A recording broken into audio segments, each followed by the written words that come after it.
चलिए शुरू करते हैं। तो राष्ट्रपति का निर्वाचक मंडल देख लिए, निर्वाचन की पद्धति देख लिए, कैसे निर्वाचन होता है। अब इसके बाद अगली बात करते हैं हम महाभियोग प्रक्रिया। महाभियोग प्रक्रिया का मतलब कि राष्ट्रपति को उसके पद से कैसे हटाया जाएगा, उसके लिए एक प्रक्रिया अपनाई गई जिसका नाम था महाभियोग प्रक्रिया। महाभियोग प्रक्रिया जो है, ये प्रक्रिया की जो विधि है अनुच्छेद 61 में दी गई है। पहला ही पॉइंट आप ये क्लियर करिए। इसके बाद इसको मैंने कुछ शॉर्ट तरीके से समझाने की कोशिश करी है, तो आप देखिएगा।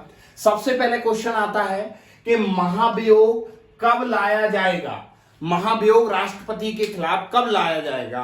तो राष्ट्रपति के खिलाफ महाभियोग संविधान के उल्लंघन की स्थिति में, मुख्यतः संविधान के उल्लंघन की स्थिति में लाया जाएगा। इसके अलावा अगर यह देखा जाएगा कि राष्ट्रपति अपने कार्य करने में असमर्थ है तो लाया जाएगा। पहला पॉइंट यहां क्लियर होता है। दूसरा पॉइंट, कहां लाया जाएगा, महाभियोग कहां लाया जाएगा। मैंने इसको बहुत सरल बनाने का प्रयास किया, तो समझिएगा। दूसरा पॉइंट कहता है कहां लाया जाएगा। तो कहां लाया जाएगा, किसी भी सदन में, चाहे वो लोकसभा हो चाहे राज्यसभा हो, किसी भी सदन में महाभियोग लाया जा सकता है। फिर अगला, माना लोकसभा में लाया गया, महाभियोग का जो प्रस्ताव है वो लोकसभा में लाया गया, तो लोकसभा में लाने के बाद 1/4 सदस्य हस्ताक्षर अगर करेंगे, लोकसभा के 1/4 सदस्य हस्ताक्षर करेंगे तो यह आरोप पत्र तैयार हो जाएगा। यहां पर समझ गए, ठीक है। इसी के साथ याद रखिए, जैसे ही 1/4 सदस्य हस्ताक्षर करेंगे उसी के साथ आपको राष्ट्रपति को भी सूचना देनी होगी 14 दिन पूर्व, मतलब 14 दिन पहले। यहां पर ये क्वेश्चन में हमेशा आता है कि महाभियोग लाने से कितने दिन पहले राष्ट्रपति को सूचना देनी होती है। तो 14 दिन पूर्व सूचना देनी होगी। क्यों?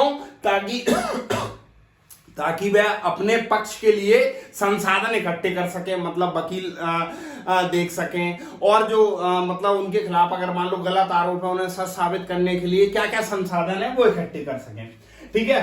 फिर जिस सदन में प्रस्ताव प्रस्तुत होगा, मतलब चाहे यहां पर हमने क्या बोला था, किसी भी सदन में, तो जिस सदन में भी प्रस्ताव प्रस्तुत होगा, मान लीजिए लोकसभा में हुआ या राज्यसभा में हुआ, तो जिस भी सदन में प्रस्ताव प्रस्तुत होगा उसके 2/3 सदस्य अगर साइन कर देते हैं तो प्रस्ताव आगे जाएगा, प्रस्ताव पास माना जाएगा।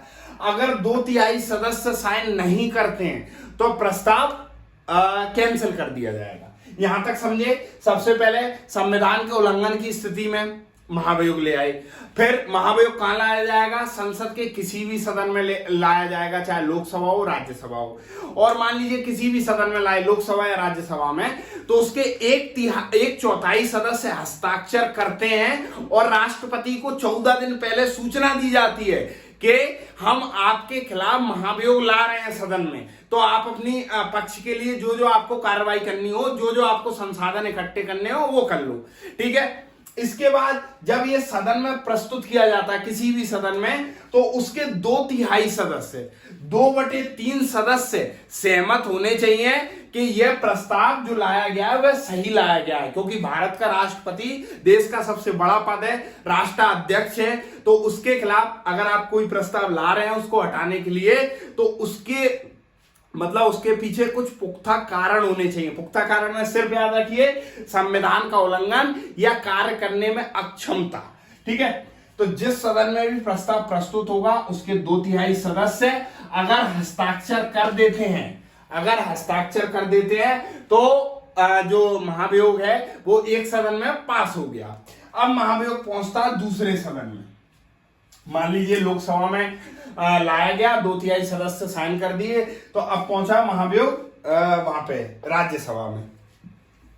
राज्यसभा में क्या होता है, आरोपों की जांच की जाती है। तो यहां पर एक क्वेश्चन और टेक्निकल बनता है कि किस मतलब कैसी परिस्थिति में लोकसभा या राज्यसभा न्यायपालिका का कार्य करती है, न्यायाधिकरण का कार्य करती है।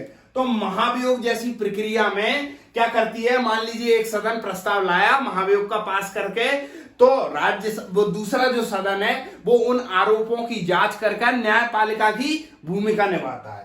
तो प्रस्ताव जब दूसरे सदन में पहुंचता है, आरोपों की जांच होती है।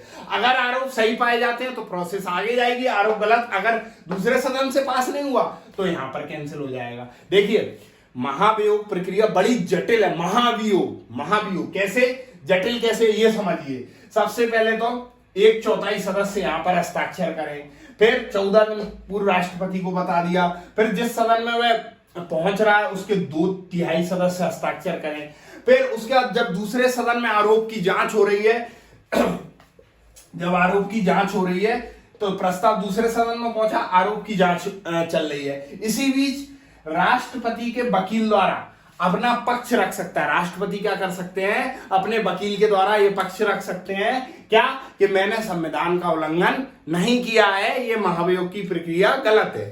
ठीक है। इसके बाद अगर दूसरा सदन 2/3 बहुमत से प्रस्ताव पास कर दे तो उस तिथि से राष्ट्रपति अपने पद से हट जाते हैं।